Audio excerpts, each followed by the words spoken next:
Comme vous le savez si vous me suivez, sinon je vous l'apprends, je fais des rêves qui sont des messages ou prémonitoires. Et cette nuit, ça a été un florilège de je ne sais pas trop quoi. Pour la première fois, je ne sais pas trop si je vais savoir interpréter ces rêves, surtout le deuxième que j'ai fait. Voyons ça. Dans le premier rêve, il était question de la mise en lumière de notre mère qui n'exprime pas son plein potentiel et qui se laisse peut-être aller. Comportons-nous comme cette mère? Quel archétype de la mère avons-nous choisi de jouer? Personnellement, j'ai choisi un autre chemin que celui de ma propre mère. Alors qu'elle a choisi une sécurité illusoire matérielle, j'ai choisi une sécurité intérieure stable. Et cette sécurité passe par le fait d'être en accord avec qui je suis. Dans mon rêve, un couple venait à moi pour mes compétences et disait, donc le couple représente l'amour. Et ce couple disait à ma mère qu'elle aussi pouvait venir aider, qu'elle en avait la capacité. Je répondais que pour l'instant elle ne le pouvait pas. Elle était éteinte. En fait, elle n'a pas fait ce choix. C'est comme ça. Et très étrangement, ces temps-ci, lors des soins, il est aussi très question de féminin blessé, le féminin qui représente notre être, et de comment nous avons mis ce féminin dans la matière, donc au service du masculin. Je reçois beaucoup de personnes avec des soucis de troisième œil ces temps-ci, et cela peut engendrer des soucis au niveau des hanches, qui font référence au choix, aux prises de décision, aux difficultés d'avancer. Cela crée aussi de la colère que je ressens dans divers endroits selon ce qui est à travailler chez chacun. Donc des problèmes de maladie qui finissent par it, par exemple comme la sinusite, des problèmes de foie ou liés au foie, des problèmes même de sang, donc de vitalité. Et tout ça, en fait, cette colère est là pour camoufler la tristesse, donc problème au niveau des poumons, qui peuvent se traduire par des problèmes respiratoires, des problèmes de bronchite, des problèmes de pneumopathie, etc. Derrière tout ceci se cache la confiance que l'on s'accorde, que l'on accorde à la vie, et cela oblige à sortir de nos schémas de croyances transmis par la mère, entre autres. Alors, il n'y a pas à culpabiliser de rien. Et c'est vrai que ces temps-ci, voilà, je ressentais de la culpabilité chez ces féminines, qui ne se sentent pas assez bien, etc. Il n'y a pas à culpabiliser, car si vous n'avez pas appris à jouer au piano, vous ne saurez jamais jouer au piano. Vous devrez apprendre à jouer pour pouvoir jouer. Eh bien, avec l'amour, c'est la même chose. Chamane, je suis donc aussi une passeuse d'âme. Alors, qu'est-ce qu'un passeur d'âme? C'est une personne qui permet de passer des caps, de l'adolescence à l'âge adulte, un cap lorsqu'on vit un deuil, ou alors, de passer les défunts dans la lumière. Et dans mon rêve, il était question de ça.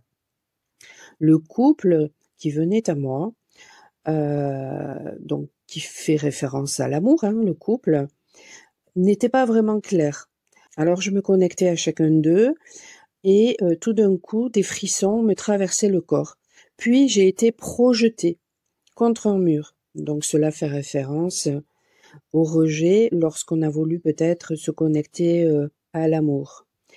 Et il était question d'une Alexia, une Alexia qui dérangeait ce couple. Donc je faisais ce qu'il fallait, je demandais à cette Alexia d'arrêter de déranger le couple et je faisais tout ce qui était nécessaire pour cela. Et je me suis aussi mise à faire un exorcisme. Donc il peut s'agir d'une tierce personne qui a tout fait justement pour empêcher cet amour. Mais vous allez le voir plus loin, il peut s'agir aussi d'autres choses. J'ai écrit ces rêves et dans un premier temps, je voulais vous transmettre ce que j'avais écrit, mais c'est vrai que c'était très long, donc j'ai eu envie de faire ce podcast. Et c'est à ce moment-là d'ailleurs que j'ai compris la signification finalement de ces rêves. Dans le deuxième rêve, là je voyais un drôle d'animal qui était tout bleu, tout plat, C'était pas une raie. Il était sorti de son aquarium. Il se traînait sur le sol, le long des murs. Il allait partout. Je me méfiais de lui parce que bon, un animal bleu, ça n'inspire pas forcément confiance. Et je pensais que c'était une salamandre, mais en fait, c'était pas du tout une salamandre. Et ma fille, elle, n'arrêtait pas de me dire que c'était un tamis. Alors j'ai regardé ce que c'était qu'un tamis, ça n'existe pas. Par contre, j'ai trouvé tamia, et le tamia, c'est un petit écureuil. Le bleu fait référence au divin, à tout ce qui peut être divin. Ça peut faire référence aussi à la communication. Mais vu le bleu que c'était plus pour moi en connexion avec ce qui peut être divin.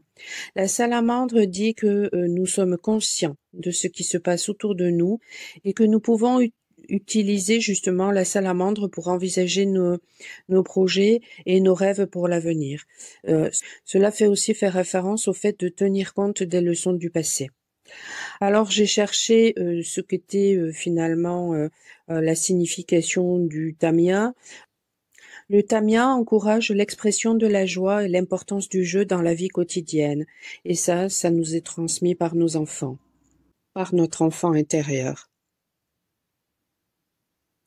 Puis cette étrange bestiole est montée sur le dos d'un varan. Le varan est l'expression des changements. Alors je trouvais la scène tellement cocasse que j'ai voulu filmer parce que étrangement ce qui me venait à la tête aussi c'était Gizmo. Alors bon voilà, je ne sais pas si vous connaissez, si vous êtes très jeune peut-être que vous ne connaissez pas. Gizmo en fait fait référence au film E.T. Donc je suivais la scène avec mon téléphone et au moment où j'arrive finalement à filmer la scène, je vois plein d'électricité. Protégée justement, quand mon énergie vitale est attaquée, à ce moment-là, les personnes reçoivent de l'électricité et je le ressens. Et d'ailleurs, j'apercevais sur mon écran de téléphone un vaisseau extraterrestre. Et à ce moment-là, mon téléphone se met à se brouiller. Et dernièrement, lors d'une guidance, lorsque je regardais une carte avec mes yeux, eh bien, je voyais rien de spécial. Et lorsque je regardais au travers de mon téléphone, donc qui représente finalement le fait de prendre peut-être aussi de la hauteur, eh bien, en tout cas, c'est comme ça que je l'ai interprété, et c'est comme ça qu'on a voulu me le montrer, hein, pour que je comprenne. Eh bien, lorsqu'on prend de la hauteur, on voit la réalité des choses. Et ces extraterrestres, donc, je leur demandais d'arrêter finalement de faire ça à mon téléphone et que j'allais arrêter de filmer. Comme ils n'arrêtaient pas, eh bien, je me suis mise en colère. Mais c'était pas une colère de peur, c'était vraiment une colère de positionnement. Et là aussi, j'ai fait un exorcisme. Et d'ailleurs, c'est ce qui les a fait dégager. Voilà. Le fait que mon téléphone se brouille au moment où je prends de la hauteur et au moment où je vois la réalité des choses et que je vous transmets cette réalité-là, fait référence au fait que lorsqu'on se choisit, eh bien, il y a besoin de se battre pour soi, en fait. Et lorsqu'on décide de se battre pour soi, eh bien, on va être confronté à diverses difficultés de façon à justement sortir de nos conditionnements. Alors, je ne sais pas si vous avez compris le sens finalement de ces rêves. Pour moi, cela fait référence au fait de se choisir, de sortir de la matrice, des conditionnements transmis par la mère. Là, en tout cas, dans les rêves, c'était représenté par la mère. Sortir de ces conditionnements. Et cela nous demande du courage, cela nous demande de se battre pour soi, afin de se choisir, afin d'accéder à qui nous sommes, à notre plein potentiel. Et pour en arriver à ce stade, nous sommes confrontés à nos parts animales, nous devenons de plus en plus conscients, nous avons de plus en plus de discernement pour faire face à l'intelligence artificielle dirigée par les dracos, par les reptiliens, par ceux qui gouvernent. Et tout ça grâce à notre intelligence active. tout ceci fait référence au fait de justement sortir de la manipulation de ceux qui veulent qu'on utilise l'intelligence artificielle, alors que nous avons une intelligence active.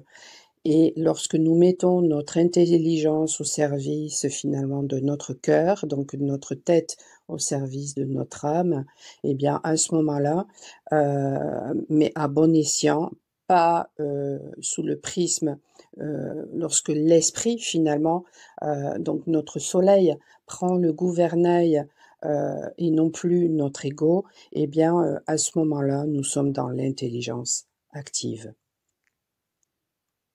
Waouh! Hi-ha!